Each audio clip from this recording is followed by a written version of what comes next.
Tentaram?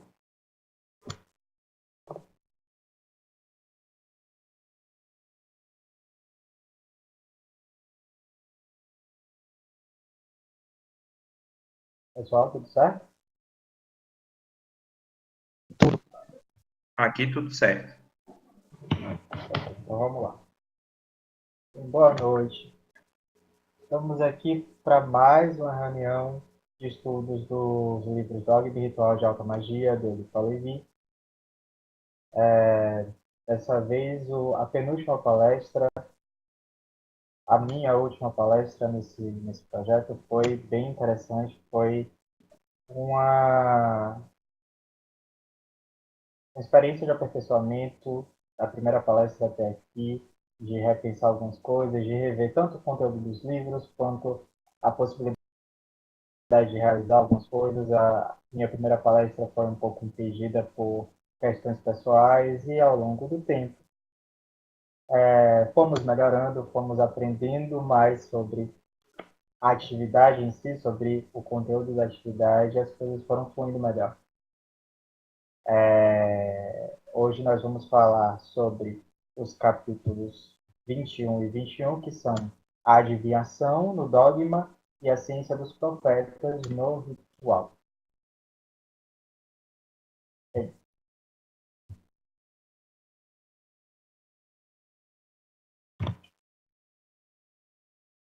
Eu vou começar trazendo a definição de adivinhação, que na verdade está no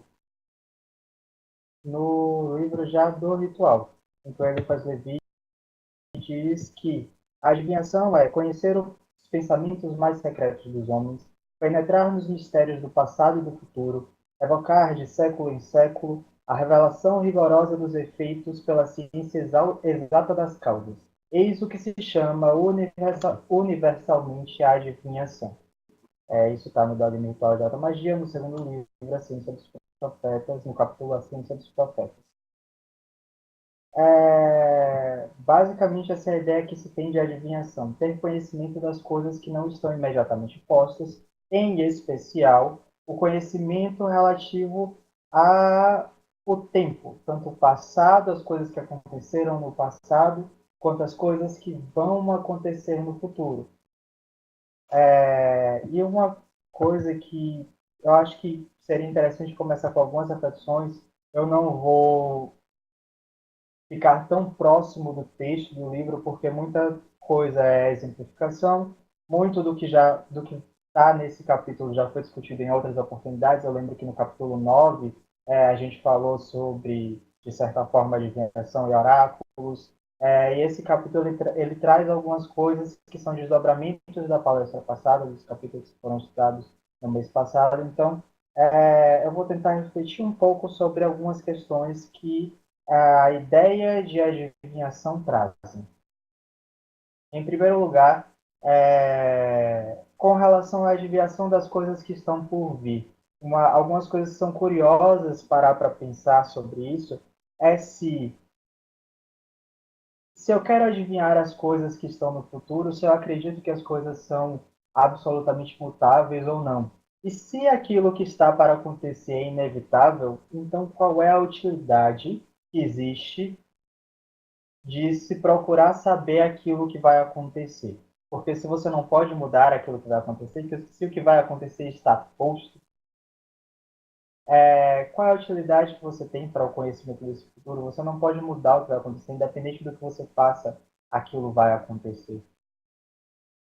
E se você pudesse mudar aquilo que é visto do futuro, então aquele seria de fato o seu futuro?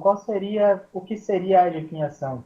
Como acreditar naquilo que foi adivinhado se você muda as causas que iriam gerar aquela consequência? Então, se aquilo que foi visto não é fixo, é mutável, e você muda aquilo que vai acontecer, como saber que aquilo que foi adivinhado era de fato o que ia acontecer? A adivinhação deixa de ser uma adivinhação, passa a ser simplesmente uma fantasia, uma história contada. Então, o principal ponto para se colocar com relação à adivinhação, seja do futuro, seja do presente, seja do passado, tá? De tentar ver aquilo que não está posto imediatamente, é qual é a utilidade disso na sua vida, para que é que você deseja ter essa informação. É...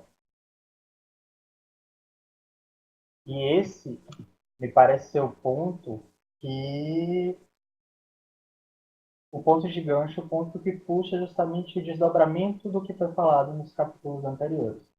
No capítulo anterior, mais especificamente. O que o Eliphas vai dizer é que a adivinhação, de certo modo, é basicamente, em algumas situações, a adivinhação vai ser basicamente você ser capaz de ler na luz astral as coisas que ainda não se concretizaram no mundo físico, as coisas que ainda não se tornaram concretas aqui. Se a gente assume, por exemplo, que tudo que existe no mundo físico, no mundo concreto, é simplesmente a condensação daquilo que existe nos mundos mais sutis, daquilo que existe nos mundos superiores, daquilo que já está, de certo modo, espelhado e estruturado na luz astral, então adivinhar, ver aquilo que não está posto imediatamente à nossa frente é simplesmente olhar, conseguir enxergar na luz astral. Se os acontecimentos, os eventos são condensações ou são consequências das correntes de intenção e as correntes de pensamento da luz astral, se os objetos concretos são a forma física daquilo que já está construído na luz astral, então basta olhar na luz astral para saber em que direção essas correntes andam e o que já está formulado nessa luz astral. Mesmo para enxergar aquilo que está no presente, você vai enxergar aquilo que está se movendo na luz astral. Se você não pode olhar diretamente aqui agora, se você não tem, se você não consegue enxergar o que está acontecendo do outro lado do mundo, olhando simplesmente para frente, você vai enxergar simplesmente a parede do seu quarto ou o que estiver imediatamente à sua frente.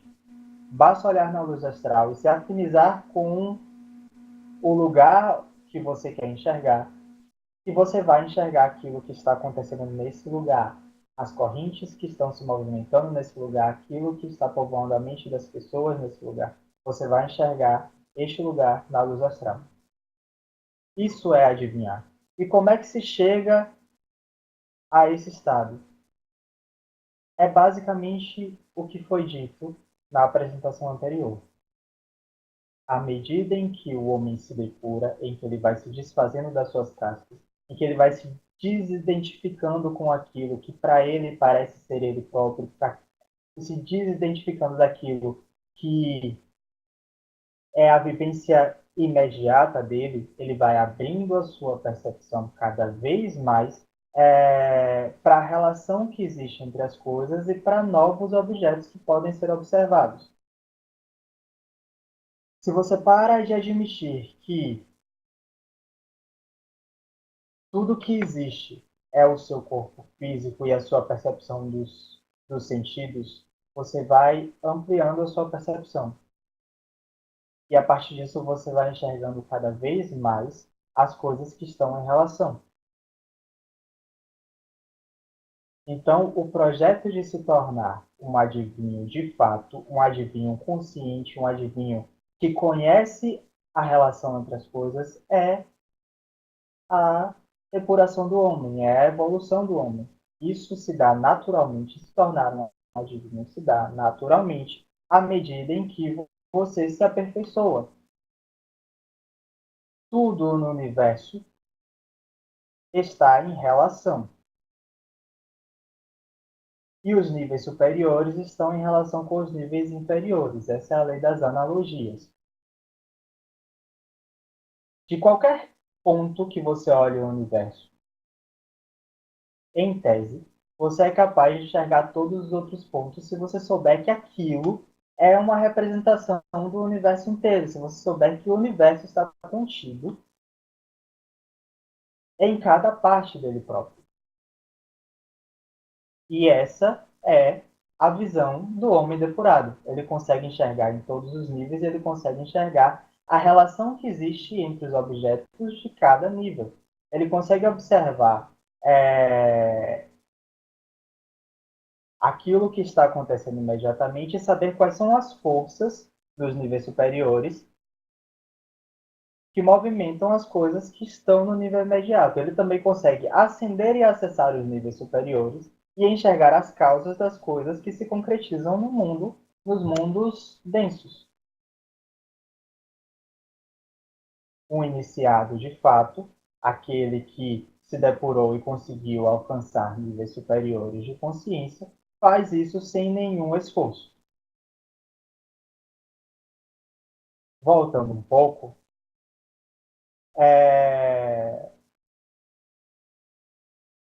enfim, é isso. O futuro se realiza pelas forças que estão em ação. Os eventos são condensações das correntes de pensamento e as correntes energéticas postas na luz astral. Os objetos são condensações dos objetos criados na luz astral pela vontade e pela ação dos homens, seja a nível individual ou a nível coletivo. E alguém que conseguir enxergar na luz astral vai conseguir enxergar essas forças e vai conseguir determinar quais são as consequências dessas forças. Além disso, outra coisa que advém disso é a capacidade justamente de manipulação dessas forças pelo mago. Se ele consegue movimentar correntes astrais e se ele consegue criar objetos astrais, ele sabe aquilo que vai ocorrer, pelo menos da sua própria vida. Se ele cria a si mesmo, se ele é produto de si mesmo, se ele é produto do próprio melhoramento e do próprio esforço, ele sabe quais são as consequências de todas as suas ações e de todas as suas intenções na sua própria vida. Ele consegue saber qual é o seu próprio futuro e o futuro daquilo que está ao seu redor. Além de enxergar aquilo que está posto em movimento no mundo, ele é capaz de pôr em movimento. E óbvio que alguém nesse nível consegue saber quais são as consequências das suas ações. Ele não age levianamente, ele sempre tem um propósito muito bem definido em suas ações. Isso deixa de ser adivinhação para ser da parte do mago, para se tornar, para que ele se torne o próprio causador das coisas que vão acontecer. Não é óbvio em um nível global, não sendo o controlador do mundo inteiro, mas tendo controle, ao menos, daquilo que está ao seu alcance.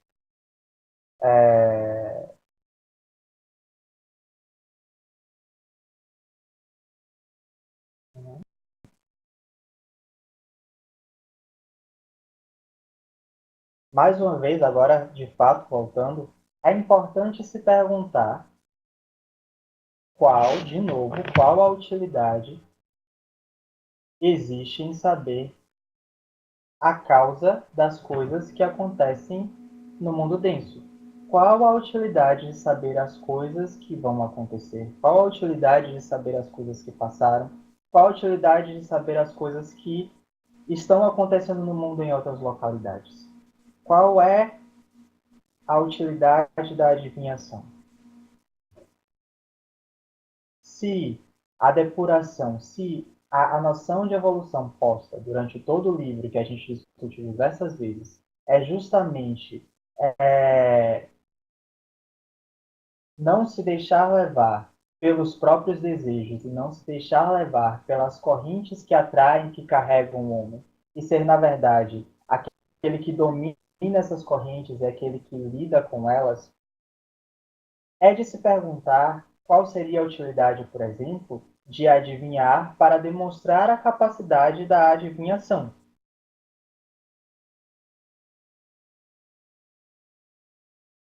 Alguém que tem essa capacidade só é capaz de manter essa capacidade de fato se ele conseguiu se depurar, certo? Mas, se ele busca, através dessa capacidade, dessa habilidade, apenas demonstrar que é capaz, ou apenas realizar movimentos em proveito próprio ou em proveito de quem quer que seja, que reflitam em proveito próprio, ele não está de fato depurado. Ele está simplesmente tentando conseguir coisas para preencher as necessidades do ego. Ele está simplesmente tentando satisfazer desejos. Mesmo quando alguém o provoca e diz: se você de fato é capaz de adivinhar, me dê provas, me diga o que, é que vai acontecer daqui a tanto e tanto tempo. E o mago ele se submete a isso, ele está muito provavelmente, se não houver conhecimento de que isso vai causar de fato uma harmonia, de fato um benefício para todos, se ele cede a essa provocação, ele está simplesmente cedendo ao orgulho. E enfim, ele não conseguiu chegar ao nível de depuração de fato do ego para sustentar essa capacidade. Então ele A, as adivinha, a adivinhação que pode advir disso talvez não seja o mais confiável. Talvez não seja, de fato, uma capacidade adquirida do mago. E é justamente por isso que a adivinhação não se dá pela simples vontade, pelo simples desejo de se adivinhar. Não se dá simplesmente por desejos próprios. É uma capacidade adquirida, sim, mas ela depende muito mais do seu estado, daquilo que você conseguiu fazer de si mesmo, do que da sua vontade de realizar proezas. Além disso, existe outra coisa que é importante pensar com relação à adivinhação.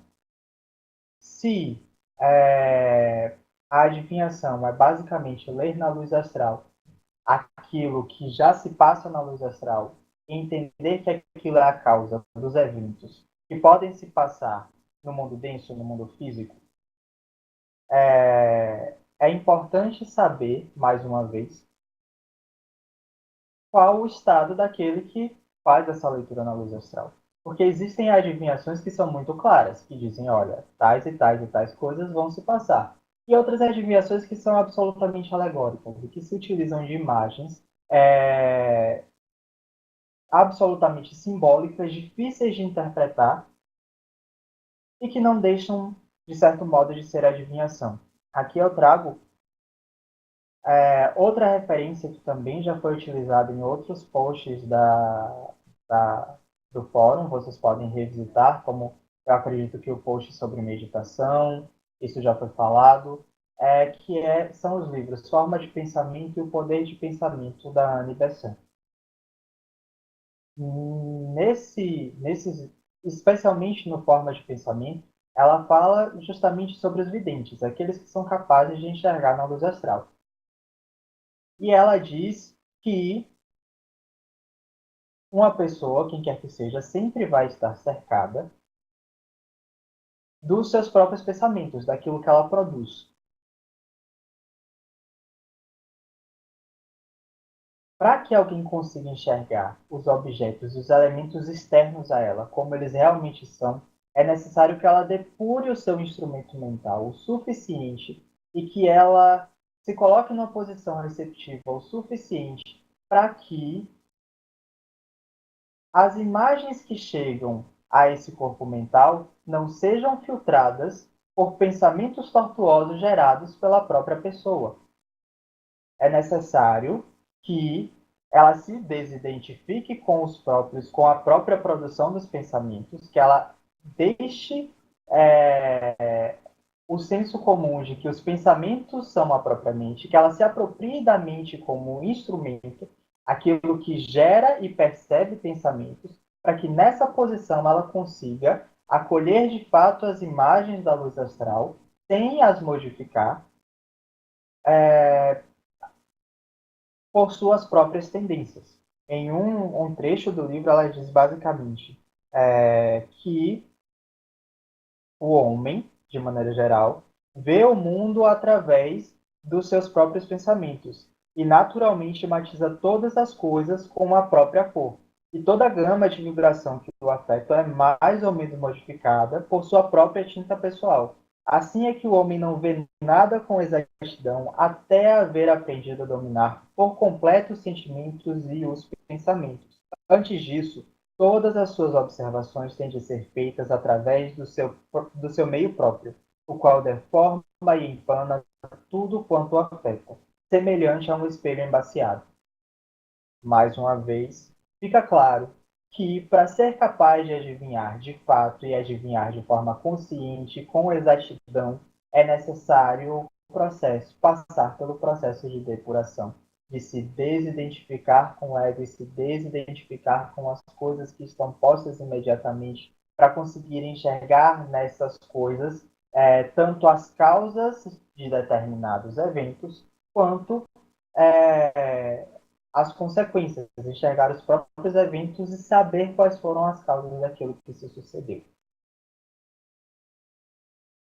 Bem, eu acho que para o dogma é basicamente isso. Existem três imagens que ilustram, de certa forma, essa parte do livro,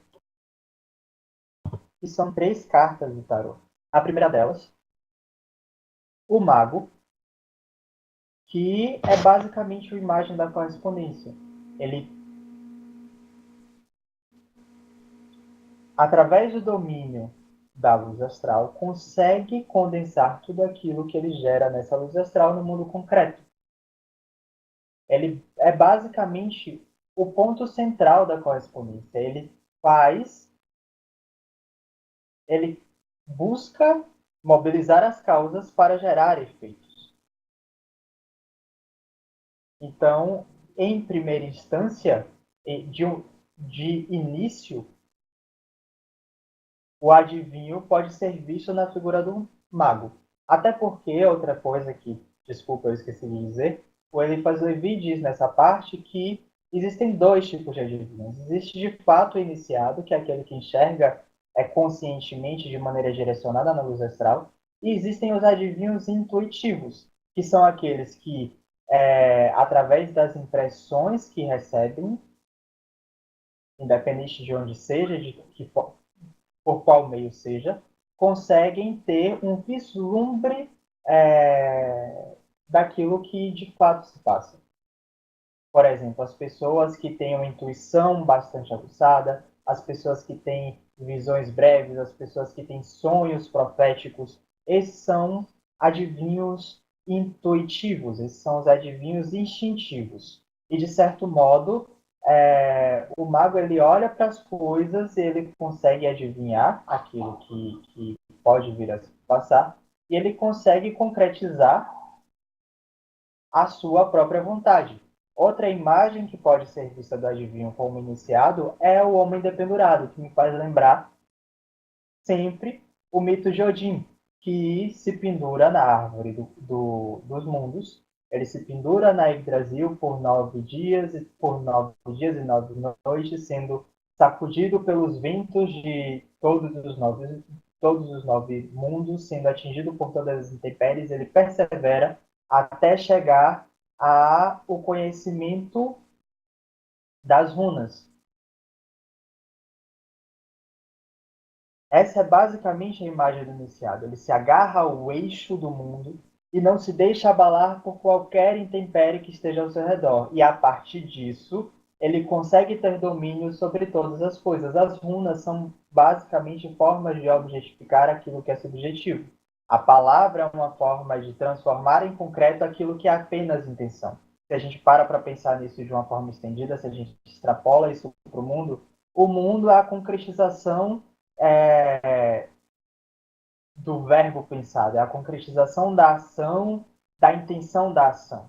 Então, essa é a posição do iniciado, aquele que não se deixa abalar, que enxerga todas as coisas, que tem a visão de todas as coisas que se passam e, a partir disso, consegue movimentar todas as coisas que se passam. E depois disso, claro, o mundo, que é a plenitude, basicamente. É a capacidade de ver o tudo, de perceber o tudo, e assim nada escapa àquele que tenha chegado a esse nível. Nem o presente, nem o passado, nem o futuro, nem todas as coisas que existem na manifestação, no mundo manifesto. Bem, no capítulo 21 do ritual, A Ciência dos Profetas, de maneira geral, ele vai dizer que para conseguir o efeito da adivinhação, para conseguir adivinhar de fato qualquer coisa que seja através de oráculos e através de instrumentos de adivinhação, o que precisa ser feito, já que para adivinhar é necessário manipular a luz astral, é criar um ritual, como todos os rituais servem para manipular a luz astral. Não existe nenhuma diferença, a não ser o direcionamento que você vai dar a esse ritual e os instrumentos que você vai utilizar nesse ritual. Mais uma vez ele diz que existem dois tipos de adivinhos, os adivinhos instintivos e os iniciados, que os instrumentos da adivinhação são simples meios de magnetizar a si próprio, distrair-se da luz exterior para se fazer atento unicamente à luz interior. Ou seja, mais uma vez, como todo ritual, o objetivo é se magnetizar. E quanto mais se empregam cerimônias, mais é excitada a imaginação. Ele vai dar algumas diretrizes básicas de coisas que podem ser feitas nesse ritual para se conseguir ter uma visão melhor ou mais apurada, para conseguir impressionar ainda mais a imaginação para que ela esteja aberta e atenta aos reflexos da luz astral.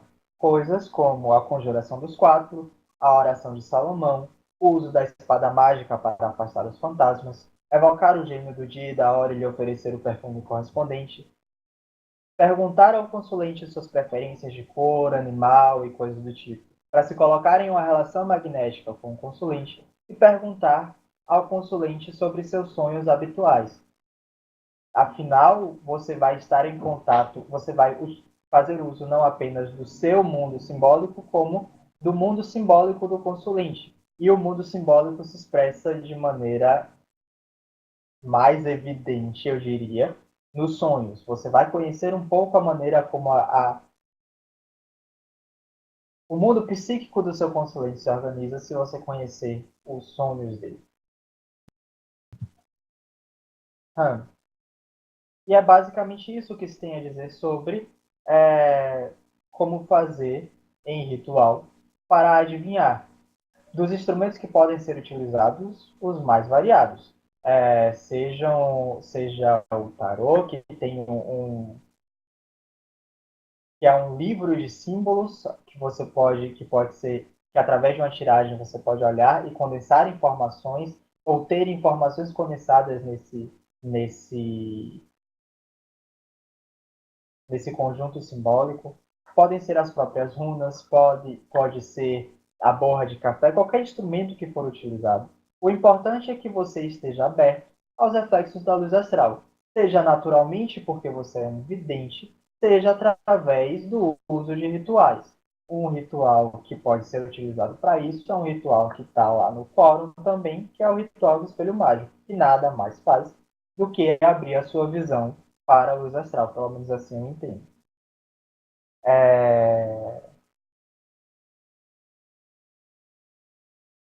Por fim, no ritual, o Eliphas Levi fala sobre uma profecia. Espera só um instante, deixa eu ver direitinho quem foi que realizou essa profecia. Foi um detalhe que eu deixei passar nas minhas anotações.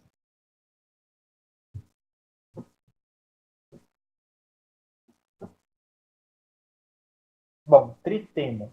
Ele fala de uma avaliação histórica que o Tritemo fez e como ele conseguiu fazer algumas previsões de acordo com essa avaliação histórica e fez algumas previsões para o futuro ainda logo depois de quando o livro foi escrito. Esse livro foi escrito em 1855. E aí ele fala de diversos acontecimentos desde a origem do mundo e de como o mundo foi se desenvolvendo em sequência E aí ele vai e termina a profecia com basicamente o que vai acontecer nos anos seguintes à publicação do livro. E esse é um trecho, o trecho final do ritual de alta magia. Ou do capítulo A Ciência dos Profetas no Ritual de Alta Magia. Bom, ele diz que o mundo vai chegar a um reino universal é, em que muita coisa boa virá a acontecer, muitas soluções para os problemas que existiam na época serão encontradas. E ele vem e diz: talvez que o mundo talvez terá de sofrer para isso uma cruz e um martírio análogo ao do homem-deus. Porém, morto vivo entre as nações, o seu espírito triunfará e todos os povos do mundo reconhecerão, em 24 anos, ou seja, em 1879, a bandeira da França, sempre vitoriosa ou milagrosamente ressuscitada.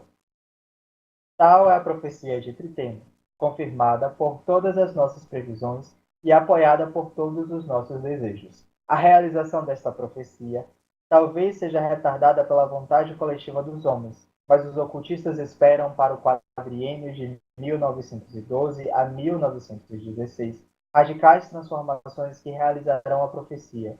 Os clichês astrais vão precipitar-se, talvez não haja mais tempo para evitar as guerras que nos ameaçam e com algumas coisas evidentes nessa profecia. Que, é claro, fica sempre aberta a análise. A primeira delas é a ideia de que todos os povos do mundo reconhecerão a bandeira da França. Eu acho que não foi exatamente o que aconteceu, a não ser que não seja literalmente a bandeira da França, senão os ideais relacionados à bandeira da França. Além disso, o que se diz é que, na verdade, o mundo vai passar por esse momento de união e que depois vai passar por momentos de bastante dificuldade.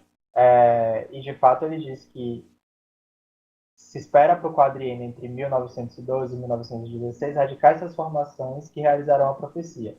E que talvez não, que os clichês astrais vão precipitar-se, mais uma vez a ideia de que aquilo que já está em movimento no mundo astral venha a se concretizar no mundo físico, e talvez não haja mais tempo para evitar as guerras que nos ameaçam. E, de fato, nós tivemos, logo depois disso, duas guerras mundiais. Eu acho que nesse sentido fica claro que, pelo menos nessas profecias, e são profecias que foram divulgadas, cabe uma margem muito grande de interpretação. E cabe, eu acredito, que se perguntar por que foi feito esse esforço de fazer uma profecia e de se divulgar essa profecia. E se existia de fato uma utilidade nessa divulgação, se alguma coisa poderia ser mudada nisso, se a pessoa que através de cálculos e não exatamente de enxergar na luz astral qual era o propósito dessa pessoa. Não querendo colocar em xeque a índole do tema, mas fica claro que não é uma profecia tão confiável. E ela abre uma margem muito grande de interpretação. Para terminar,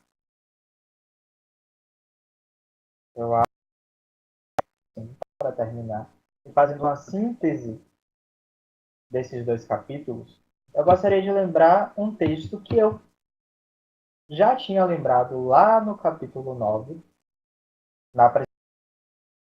no capítulo 9, na verdade eu coloquei lá no escrito no post do capítulo da apresentação do capítulo 9, em que eu fiz um comentário justamente sobre o uso de oráculos e que me fez lembrar da runa Perto, Pertro, que é a runa relacionada aos jogos, à sorte, o azar e à adivinhação. Ela tem o formato justamente de um copo, que é o copo na qual são colocadas e agitadas as runas e depois as runas são lançadas. Ou, nos jogos, os dados, que concretizam a sorte da pessoa também são lançados. E a gente usou a meditação da Runa Pertro no ciclo no ciclo do ano nórdico. Foi usada uma meditação das runas em que o texto da Runa Pertro é muito interessante, eu acho muito pertinente a esse capítulo. A meditação, ela é uma meditação narrada, tem ela completa no YouTube, e numa tradução livre, basicamente, do que tem nesse texto, é o texto seguinte: Nada. Nada foi o que eu vi ao entrar no grande hall, mas eu sei que não estou sozinho. Olhei pela janela e testemunhei a 13ª lua que desaparecia. Como sou capaz de me expressar quando as palavras para isso não são conhecidas? Deveria ler de trás para frente e simplesmente dizer: Eu sou. Levei minhas mãos às pedras de sabedoria e as atirei no chão. Por definição, uma parte do universo foi exposta. Para minha surpresa, não vi nada além de um buraco negro. Talvez eu seja refletido apenas pela minha própria alma. Poder de autoidentificação, eu vos invoco para serem refletidos por aqueles que virão depois e os que eu trouxe comigo de antes. Aquilo que é, uma voz feminina soou também. As pedras à minha frente mudaram de lugar com sua vibração, e pude instantaneamente ler minha própria invocação. Como ela se move de forma misteriosa, contendo tudo em espaço refletido. Aquilo que é, aquilo que é, você apenas pode ver ao se desfazer de suas ruínas, e também me questionando. Basicamente, a ideia é de que aquilo que se concretiza ao seu redor é um reflexo daquilo que você de fato é, daquilo que é a sua estrutura, daquilo que está para além do seu corpo físico, mas está nos seus outros corpos. Para conhecer o seu passado, o seu presente e o seu futuro, basta se conhecer. E sendo você mesmo uma parte do universo, se você tiver um conhecimento de fato de quem é, você tem o conhecimento do mundo todo. Era isso que eu tinha para apresentar hoje. Eu espero que tenha ficado inteligível. Eu agradeço profundamente a oportunidade de reler e estudar esse livro e de ter a possibilidade de ver e ouvir outras posições que foram dos outros membros que se dispuseram a apresentar as palestras dos livros do Agni Ritual. Foi muito interessante, depois de todo esse ciclo, voltar ao início do livro e reler algumas coisas com novos entendimentos e novos conhecimentos. Eu vi que, de fato, na minha primeira leitura, antes de começar a estudar o ocultismo, e na minha segunda leitura, que foi durante a apresentação as apresentações do livro, muita coisa tinha sido deixada, tinha passado batido. E com o esforço conjunto, com o estudo conjunto desse livro, eu fui capaz de enxergar um pouco melhor, com a ajuda dos meus colegas, aquilo que está ali. Eu tenho certeza que em futuras leituras, com novos conhecimentos, com novos entendimentos, muitas, muito mais do conteúdo desses livros vai estar à minha disposição, assim como tenho certeza que para todos aqueles que assistiram essas palestras, para todos aqueles que estudaram com a gente os livros, cada leitura, cada momento da vida vai te trazer novos conhecimentos, porque o que se fala nesses dois livros é basicamente do mundo, é basicamente das estruturas do mundo. E o mundo está sempre por ser conhecido, por ser descoberto. Esse é o nosso esforço. Conhecer o mundo e conhecer a verdade por trás das coisas aparentes. Esse é um processo contínuo. E que eu espero que essa vontade de conhecer, essa vontade de buscar o conhecimento nunca nunca se desfaça em nós. Bom, está aberto para comentários. Nio, Malk, fiquem à vontade. Nil, eu gostaria que você comentasse e posteriormente eu entro. Ok. Estão conseguindo me ouvir? Claramente. Alto e claro. Eu achei que essa palestra ela foi bastante diferente do que tinha sido feito até então,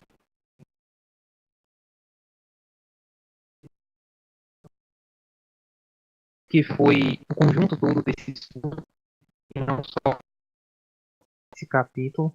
Eu percebi que a palestra tinha muito mais um caráter de conhecimento acumulado e não uma simples leitura do capítulo. É, E eu fiquei pensando em muita coisa. Acho que deu para refletir bastante. Eu queria destacar uma parte que ele fala sobre é, perguntar ao consulente sobre as preferências e para que o consulente conte sobre os sonhos.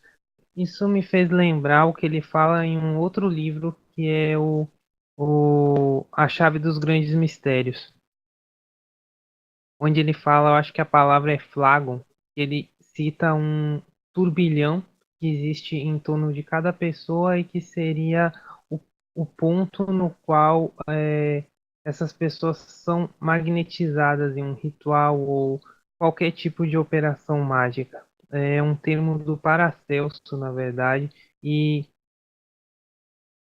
que quando uma pessoa tem esse turbilhão mais forte, acaba puxando o turbilhão da outra pessoa e que traz aquela ideia das correntes mágicas.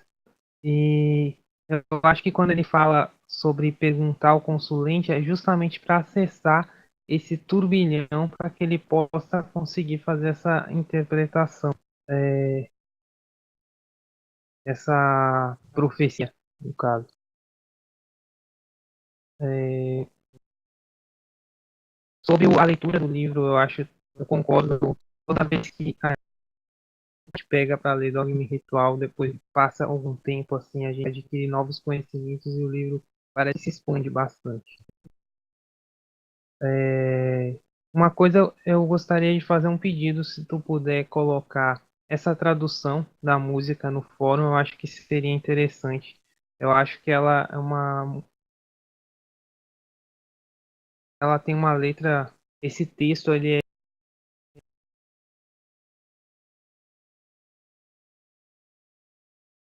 realmente parece ter uma conexão com o capítulo. Era isso. Bom, Malk, eu posso falar só mais algumas coisinhas antes de você fazer seu comentário? Claro, claro, com certeza. Bem, primeiro, Neil, esse texto ele está traduzido lá no capítulo 9, no post do capítulo 9. Eu coloquei esse texto lá na época da palestra. Então, tá lá. Tá Ah, lá, tem ótimo. o texto traduzido e o vídeo, que tem a meditação. Certo. A segunda coisa que você me fez lembrar, falando justamente sobre essa questão de se ligar ao turbilhão da outra pessoa, no ritual, o Levi mostra mais ou menos uma ideia de como criar um ambiente propício para adivinhar para um consulente. Mas, mais do que pensar numa utilidade ética ou numa utilidade moral de como a humanidade para fazer uma adivinhação, é importante, eu acho, que pensar um pouco na segurança e na necessidade de fazer esse tipo de coisa. Muita gente, quando adquire oráculos, tende a querer treinar com os amigos e a fazer adivinhações para os amigos, ou faz isso para ganhar dinheiro mesmo. Cada um faz o que quer da própria vida. Isso daqui não é um julgamento, de maneira nenhuma. Mas eu acho que é uma questão para se ter cuidado. você de fato se coloca em contato magnético com outra pessoa e você está se dispondo a dar informações a essa pessoa sobre coisas que talvez essa pessoa não conheça. Você está se responsabilizando, ou pelo menos espera-se que você se responsabilize por dar essa informação. Mesmo que as ações que essa pessoa vá tomar a partir disso sejam a responsabilidade simplesmente dela, você está fazendo ela conhecer coisas que ela não conhecia. E nisso reside um nível de responsabilidade gigantesco. Para que você vai dizer para uma pessoa tais e tais coisas? Ainda mais se você não enxerga diretamente a luz astral e não consegue interpretar diretamente os reflexos que te chegam na luz astral, e você precisa de um oráculo para isso. Você está falando de coisas das quais você não tem sequer, provavelmente, uma certeza absoluta. Então, para que é que você vai contar coisas do passado ou do futuro dessa pessoa? Você está gerando uma responsabilidade para si mesmo. E as consequências disso vão chegar não só para o consulente, como vão chegar para você mesmo. Você está em contato magnético com aquela pessoa. As correntes que movem os acontecimentos da vida daquela pessoa tocam você também e passam a mover também, em certa medida, a sua vida. Então é bom ter cuidado ao pensar em sair por aí fazendo adivinhações para as pessoas. E mesmo que essa adivinhação venha naturalmente, se pergunte se é necessário chegar para essa pessoa e contar. Ou chegar para quem quer que seja, ou chegar na televisão e contar. É necessário você chegar diretamente e dizer, olha, não, eu estou vendo aqui na sua aura, na luz astral, no reflexo do espelho, que tais e tais e tais e tais e tais coisas fazem parte da sua existência. Você pode fazer isso se você quiser, talvez. Você pode pensar em uma forma de ajudar essa pessoa, poxa, muito mais útil. Você pode pensar em um aconselhamento que talvez sirva para essa pessoa, que você faça com a boa intenção. Poxa, muito bom. Você pode ficar quieto. Ou, bem legal. Bem, era isso. Fica à vontade, Malk. Bom, primeiramente, obrigado, né, pelo texto, pelas informações. Eu acho que foi uma das palestras onde você mais se soltou e colocou de fato, né, a síntese, né, do conhecimento acumulado. Eu acho que a gente tem, de fato, ganhado bastante com as oportunidades que este movimento que a gente fez de estudar um livro tão complexo, né, por conta de falar exatamente do mundo, mas ao mesmo tempo ele traz coisas que a gente vivencia no dia a dia e não para poder notar. Eu acho que a gente conseguiu aí ao longo do caminho trazer grandes informações, uma ampliação do conhecimento, e isso foi sintetizado, né, nessa palestra. Gostei bastante, acho que foi bem pertinente. Alguns pontos só que eu anotei muito pouco, na verdade, para poder falar, porque você realmente abrangeu o capítulo como um todo, mesmo sem fazer uma análise de ponto a ponto do capítulo, como o próprio Neil citou, mas você conseguiu abranger realmente o conhecimento que está ali intrínseco, né?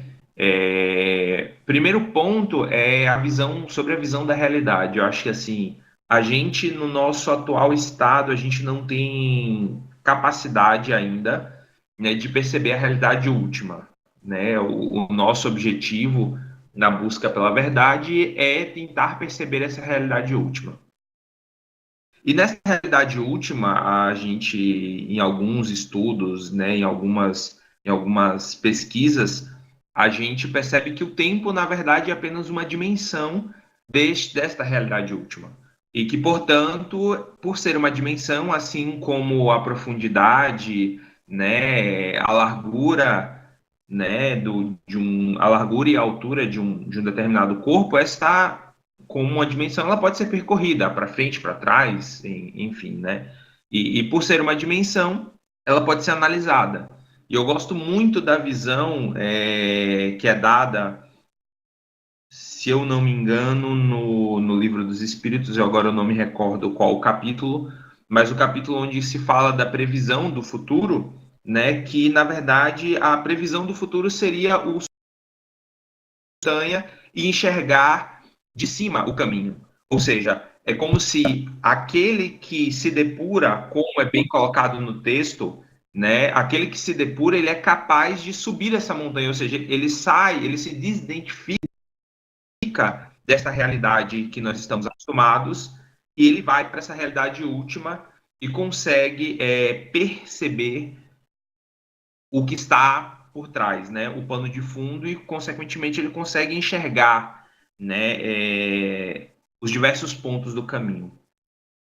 Então, tendo noção de que aquele que se depura, ele adquire o mérito de enxergar a realidade por um outro prisma. E, portanto, ele é capaz de divinar, ou seja, de olhar do ponto de vista do divino, né? Eu acho que a parte mais interessante deste capítulo é quando Levi ele coloca como sendo o adivinho é aquele que se aproxima do divino. Ou seja, eles colocam de um ponto de vista diferente, e por se colocar desse ponto de vista diferente, ele consegue observar, né, como do alto da montanha. Então, esse seria o primeiro ponto que é importante de ressaltar, né? Quando você traz para a gente a questão do dogma, né, do... Oi, tá me ouvindo? Estou ouvindo sim. Ah, tá. Não, é porque eu vi uma interrupção aqui. Achei que vocês estavam falando comigo. Bom, quando você fala do dogma do futuro, da previsibilidade, ou seja, da fatalidade da existência, e se isso tudo está previsto, de que adianta, eu parto do pressuposto que nada está definido, tudo está por ser construído, né? E de fato, eu enxergo o processo de divinação, o processo de adivinhação, como enxergar as cadeias, né, de probabilidade. Ou seja, imagine da seguinte forma, que é como se fosse nuvens de chuva. Vamos pensar, né? Que é como se os eventos que estão acontecendo, se as ações que estão acontecendo neste exato momento, se elas continuarem acontecendo, vai se acumular muita chuva, diga muita água nas nuvens, e ela vai se precipitar. A precipitação da chuva seria algo parecido como os fatos ocorrendo no mundo manifestado, né? É como se existem causas, a todo momento novas causas estão surgindo que vão gerar determinados efeitos. Então, o adivinho nada mais é aquele que é capaz de ler, e é exatamente, retomando o texto de outras palestras, é exatamente a lâmpada de Hermes, né? É exatamente o momento em que você consegue enxergar as causas e, olha, dado isto, eu consigo prever que aquilo vai acontecer. Ou seja, é uma simples dedução lógica, né, de determinados eventos. Você, através das causas, você consegue determinar os efeitos. Obviamente que se novas causas forem geradas, outros efeitos irão acontecer. E o processo de divinação seria exatamente esse de, bom, existem determinadas causas aqui e eu imagino, né, através da dedução lógica, que esses efeitos podem acontecer. Ou seja, eu consigo enxergar as causas e consigo deduzir os efeitos por consequência. Só que, se novas causas forem geradas, e eu acho que é daí que surge a utilidade, né, do processo adivinhatório, né, do processo divinatório, é você exatamente, bom, se eu sei que, vou usar uma palavra chula nesse momento, se eu sei que vai dar merda, eu posso tentar gerar novas causas para evitar que esses efeitos possam vir a acontecer. Existem coisas que são inevitáveis, dado ao acúmulo de causas, digamos assim, nocivas, e efeitos nocivos virão dado ao acúmulo, né, de causas nocivas. Então, o que se pode fazer, por exemplo, é amenizar, né? Bom, eu sei que uma grande calamidade vai acontecer. Bom, então, sabendo que uma grande calamidade vai acontecer, eu posso pelo menos minimizar os efeitos dessa grande calamidade, ou seja, gerando novas causas que possam atenuar, né, os efeitos das causas nocivas anteriores. Então, eu acho que daí seria, né, a utilidade do processo divinatório. Aquele que, digamos assim, adquiriu determinados conhecimentos, ele pode, por ele enxergar um pouco mais adiante, ele pode não, eu diria até que é um dever daquele que atinge determinado grau de depuração, auxiliar aqueles que não alcançaram esse grau de depuração e, consequentemente, gerar novas causas positivas para que a humanidade como um todo possa colher os frutos dessas causas positivas, né? Então, aquele que consegue subir um pouco o monte, bom, eu sei que um ser humano vai tropeçar num determinado ponto do caminho, eu posso tentar avisá-lo, olha, se você for por aqui, o caminho que você vai tomar vai ser nocivo, você vai cair. Obviamente que vai caber ao livre-arbítrio daquele que ouve a advertência e dizer, olha, eu vou seguir ou não vou seguir? Quem é você para poder estar me dizendo isso? Né? E ele pode decidir por não querer ir por esse caminho, né? Seguir a sua vontade e tropeçar. Faz parte, né? Mas aquele que adquiriu um determinado grau de depuração, ele tem o dever de auxiliar os seus irmãos que estão num grau de desenvolvimento não tão avançado assim, mas tentar auxiliá-los no seu processo de desenvolvimento. É como o pai, né? Os pais que para o bebê começar a andar, ele começa a tirar os obstáculos do caminho para que ele não tropece, caia e se machuque, né? Quando uma criança está aprendendo, você tenta evitar os obstáculos para que ela ande, né? E que se ela caia digamos assim, o mal que aconteça a ela seja apenas aquele provocado pelas suas próprias dificuldades, ou seja, o bebê ele não consegue caminhar, então ele tropeça no próprio pé, ele perde o equilíbrio e cai. Ou seja, é proveniente de suas próprias, da sua própria incapacidade. Entretanto, você não vai deixar uma mesa, uma quina para que a criança bata a cabeça e sofra algo maior, né? Então, aquele que adquiriu um determinado grau de depuração, ele tem a responsabilidade sobre aquele que está ainda na sua infância, aquele que ainda está vendado, digamos assim, para uma realidade maior, ele precisa auxiliar aquele que está vendado, né? Aqueles que ainda estão no estágio de começar a caminhar, né? E não tem, se eu sei, né? Se eu atingir um determinado grau de depuração e eu sei que aquilo vai fazer mal ao indivíduo, eu posso tentar remover esse obstáculo, nem que seja avisando, olha, vem por aqui, que por aqui é um pouco mais tranquilo. Enfim, eu acho que essa seria a utilidade do processo divinatório, né? Do processo de adivinhação. É aquele que é capaz de enxergar as causas e daí deduzir os seus efeitos e conseguir evitar grandes males, né? Ou pelo menos auxiliar no processo evolutivo de cada um dos seus irmãos em humanidade. Então, eu acho que este seria o principal, né, motivo, na verdade, dessa ciência. Afinal, essas ciências elas não chegariam até nós à toa. Obviamente que quando existe uma deturpação moral, né, um uso inadequado da ferramenta, ela não tem a sua assertividade e nós temos os grandes enganos que nós temos por aí, né? Os grandes astrólogos, né? Tarólogos, enfim, e todos os ólogos que a gente conhece, né? E que efetivamente acabam fazendo com que a humanidade tropece nos próprios pés, ao invés de se erguer, de se levantar e caminhar. Sobre Sobre tudo mais, eu acho que sobre os meios, sobre a forma, acho que é bem ilustrado. O Levi, ele dá muitos exemplos, né? Eu acho que esses últimos capítulos ele dá muito mais exemplos do que ele dá no início do livro, né? Eu acho que é muito mais para poder ratificar a obra, né? Mas eu acho que foi bem pertinente, né? Muito bem colocado os temas.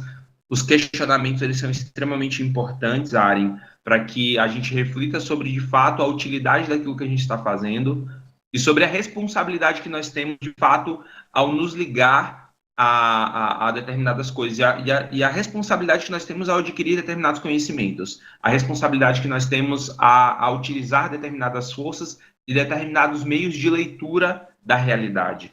Eu acho que aquele que conhece, mais uma vez, ratifico, né, tem uma responsabilidade muito grande em auxiliar, em conduzir aqueles que não enxergam determinadas coisas. E, obviamente, este estudo do livro, né, que nós estamos fazendo é exatamente uma tentativa de, olha, essa é a nossa responsabilidade, né? E nós que estamos buscando, que estamos estudando, estamos compartilhando com os nossos irmãos em caminhada, aquilo que nós, o fruto do nosso trabalho, o fruto do nosso esforço de tentar entender um pouco mais sobre essa realidade como ela é.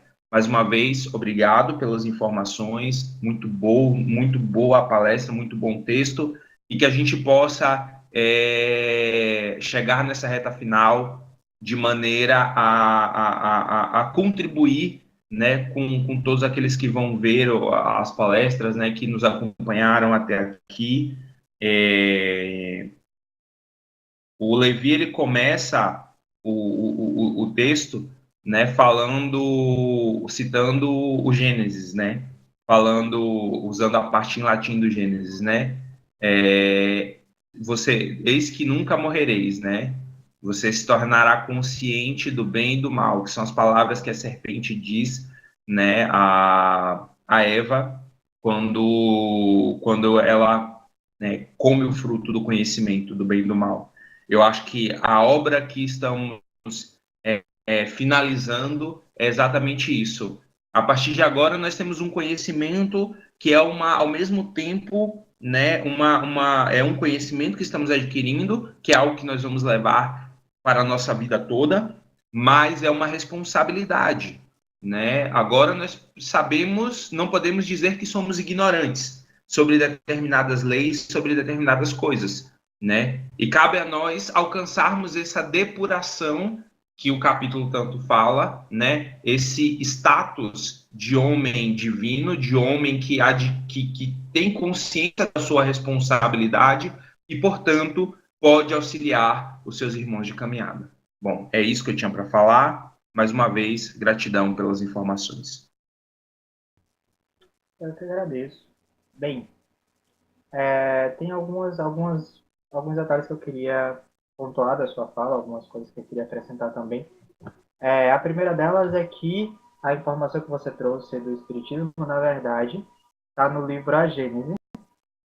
A Gênese tem 2 capítulos lá para o final, que são os milagres e as predições. E é interessante que o Levi ele começa falando justamente que a adivinhação está para aquele que se torna divino e que a marca daquele que se torna divino, de fato, são a adivinhação e a capacidade de realizar milagres. A segunda coisa é que, de fato, eu concordo com você que nada está absolutamente definido. Se todas as coisas que se concretizam no mundo físico são reflexo daquilo que existe no mundo astral ou nos mundos superiores, então essas coisas elas estão em movimento nos mundos superiores. Para aqueles que têm acesso e têm a capacidade de lidar com esses objetos nos mundos superiores, ou seja, que sejam capazes de lidar com as causas, com as raízes daquilo que se concretiza aqui, o futuro é mutável. A questão é o que é necessário para modificar as causas de determinados eventos. Em primeiro lugar, é necessário conhecimento, em segundo lugar, é necessário força, e em terceiro lugar, é necessário que isso esteja, que isso seja consoante com o projeto de evolução do mundo, por assim dizer. senão nenhuma dessas modificações se dá. E é aí que eu parto para a ideia de qual é a utilidade de se adivinhar. É claro que existe uma utilidade se essa é a marca de alguém que se faz divino, de fato. O propósito do magista, ao passar por diversos estágios e chegar aos níveis superiores, se tornar de fato um magus, é que ele auxilie a natureza, que ele auxilie o mundo a evoluir. E para isso ele se utiliza de todos os instrumentos à sua disposição. Esse é o propósito, por exemplo, de se desidentificar com as coisas que são imediatas, de entender o que sou eu e aquilo que é não eu. Não é simplesmente se tornar puro e exilar aquilo que não sou eu, exilar o mundo material, por exemplo. Não é isso, é justamente tomar posse dessas coisas que se apresentam, tomar posse das próprias capacidades, tomar posse do mundo material e do mundo emocional, do mundo mental, de fato ser capaz de guiar os seus instrumentos. Então, para aquele que enxerga de fato as estruturas superiores do mundo que determinam os seus produtos, ter esse conhecimento tem uma utilidade. Eu talvez tenha deixado isso passar por estar muito focado na ideia de que é colocada no livro do ritual, que é de fazer adivinhações, que é de se utilizar de instrumentos para adivinhar. Porque existe uma diferença entre você enxergar as causas e entender quais serão as consequências e tentar fazer uma engenharia reversa, que é olhar as consequências, olhar os símbolos mais imediatos e tentar chegar às causas.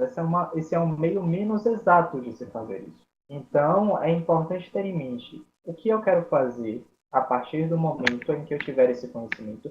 Isso não apenas para a adivinhação, para todo o conhecimento que o magista busca. E é justamente para isso que os avisos do início do livro estão aí.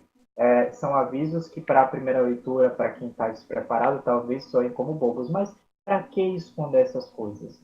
Para que deixar de divulgar isso para todo mundo? Porque isso acarreta responsabilidade. Para ter responsabilidade é necessário ter a capacidade de arcar com elas. Se você não tem controle sobre si mesmo, para que você quer ter conhecimento? Ou para que você quer pôr a mão nas forças que te movem? Essa é uma coisa a se pensar. Outra coisa sobre essa questão do futuro ser definido ou não, existem algumas expressões, uma do árabe, eu acredito, e outra do japonês, que são a maktub e o hitsuzen. Em uma tradução livre, seriam basicamente, como dizer, está escrito ou que alguma coisa ela é inevitável. Ela é inevitável não porque absolutamente não se possa evitar, ou que isso é o que deve se passar de qualquer jeito e é absoluto, mas é porque aquilo que foi posto em movimento, pelas leis que regem o mundo, vão chegar a um determinado resultado. Isso é o inevitável. E agora eu vou fazer uma referência bem fora dos padrões, mas existe um anime que eu acho muito interessante, que eu acho muito bom, de uma produtora que trata de bastante assuntos relacionados ao ocultismo, que é a Clamp. Tem um anime que chama XXX Holic, em que um dos personagens fala constantemente, ela é dona de uma loja que só é visível para aquelas pessoas que precisam chegar a essa loja.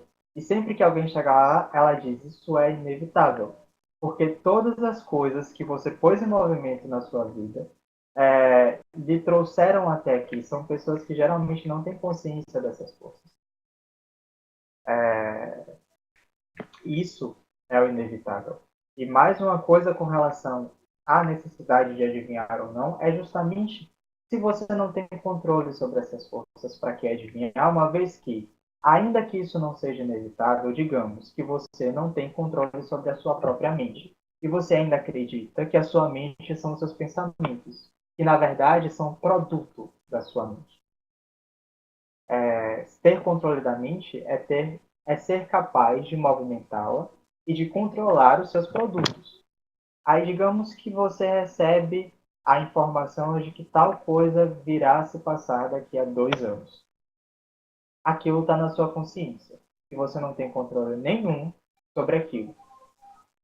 O tempo inteiro em que você pensar sobre isso, você só está fortalecendo as correntes que colocam aquilo em movimento. Você vai concretizar a profecia porque você não é capaz de lidar com ela. E pior, você só fortalece talvez os medos que você gera se acumulem, se acrescentem a essa profecia. Então, para que querer adivinhar? Se você não vai saber, muito provavelmente, não porque você é incompetente, mas porque você ainda não está preparado, se você não vai saber lidar com a informação recebida. E mais uma vez, concordo absolutamente com você, Malcolm, que é um dever do iniciado, de fato, fazer alguma coisa sobre aquilo que está nas mãos dele. Afinal, mais uma vez, o propósito de se iniciar é justamente auxiliar a natureza em seu processo de evolução. Isso é dito em alguma parte do livro, eu não lembro em que capítulo exatamente, mas com essas palavras, mais ou menos. E se o objetivo é esse, algum propósito, algum encaminhamento ele vai dar a este conhecimento, mesmo que não seja um encaminhamento imediato, dizendo, não, eu sei disso, então eu vou agir sobre isso. Mas conhecendo o conjunto das coisas, ele vai minimamente se colocar em uma postura que auxilie um melhor resultado daquilo que está posto em movimento e que as leis farão se concretizar. Eu acho que um bocado, mas um último detalhe foi justamente sobre o que você falou sobre o tempo ser uma dimensão da existência, uma dimensão do mundo manifesto. Se a gente para observar, todos os capítulos do dogma ritual estão associados a, como é que chama? A Sefirot e as cartas do tarô. Se a gente para pensar, e esse talvez, se eu não me engano, era o tema da minha primeira palestra, era justamente sobre, se você pensa no infinito incriado, e que em algum ponto dessa infinitude, a vontade do todo se projeta em uma determinada direção, e tomem isso simplesmente como um exercício de imaginação, e não como o que realmente é. Mas que essa vontade se projeta. Imagine que isso se projeta como uma luz direcionada, como uma flecha e ao mesmo tempo se abre um espaço para abarcar essa vontade projetada, e essa vontade se projeta no infinito, ela se projeta infinitamente, e ao mesmo tempo em que essa projeção, esse espaço aberto em que se encontra a vontade projetada, cria os mundos manifestos abaixo dele, essa progressão infinita cria ao mesmo tempo o tempo em progressão infinita. Então, tudo isso faz parte da manifestação. Se você ter conhecimento do mundo, como ele é criado e como ele se manifesta, você tem conhecimento não apenas do espaço, mas do tempo. E essas seriam representações, por exemplo, de Rockmar e Binar, que são os primeiros capítulos dos livros, se eu não estou enganado. Eu espero que eu não esteja falando besteira, eu não sou tão versado em Kabbalah, mas pelo menos me parece que é isso que é colocado nos livros. Mais alguma coisa a acrescentar? Algum dos dois, Neil ou Malk? Não, não. Só que concorda e assina embaixo que você falou. Ótimo.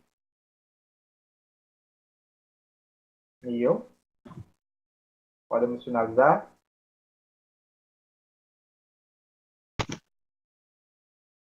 Podemos.